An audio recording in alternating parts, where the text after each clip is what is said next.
A lot of discussion on Facebook, as you would imagine, about the Iran nuclear deal. Let's just take a look as an opener at this one question that comes from Logan Christopher Boyer of St. Louis, Missouri. He says, how will you disarm Iran and keep the Middle East from becoming nuclearized? So let's open this discussion about Iran with this question that comes to Governor Perry.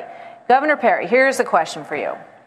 Critics of the Iran deal say that it puts America on the same side as the largest state sponsor of terrorism in the world, of Hamas, of Hezbollah, of the backers of those groups, and of people who chant death to America in the street, that this deal puts us on that side of the equation.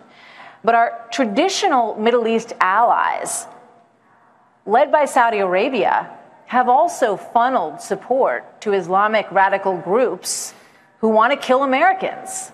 So which side do you believe we should be on? We need to be on the side that keeps Iran from getting a nuclear weapon. That's the side we need to be on, and that's the side of the bulk of the Middle East.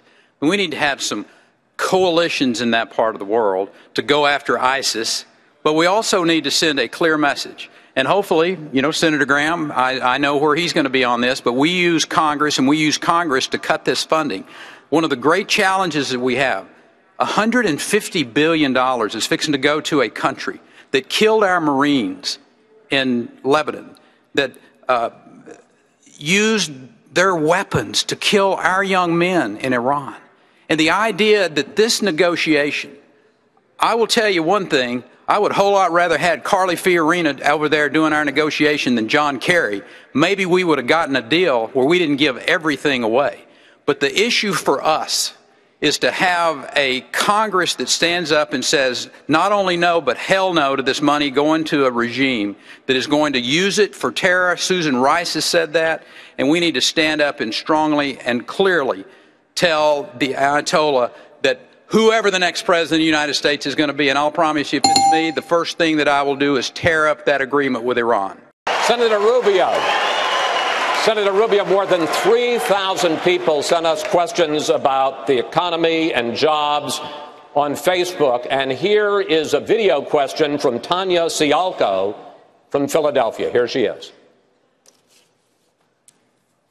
Please describe one action you would do to make the economic environment more favorable for small businesses and entrepreneurs and anyone dreaming of opening their own business. That's a great question. Senator, how do you answer Tanya? That's a great question. First of all, it begins by having leaders that recognize that the economy we live in today is dramatically different from the one we had 5 years ago. It's an economy that now has placed us in global competition with dozens of other countries around the world. Now, the big companies that have connections with Washington, they can affect policies to help them. But the small companies like the one Tanya's talking about, they're the ones that are struggling. The first thing we need to do is we need to even out the tax code for small businesses so that we lower their tax rate to 25%, just as we need to lower it for all businesses. We need to have a regulatory budget in America that limits the amount of regulations on our economy. We need to repeal and replace Obamacare. And we need to improve higher education so that people can have access to the skills they need for 21st century jobs. And last but not least, we need to repeal Dodd-Frank. It is eviscerating small businesses and small banks. Over 40% of small and mid-sized banks that loan money to small businesses have been wiped out since Dodd-Frank has passed. We need to repeal and replace Dodd-Frank. We need to make America fair again for all businesses, but especially those being run by small business owners. Senator Rubio, thank you.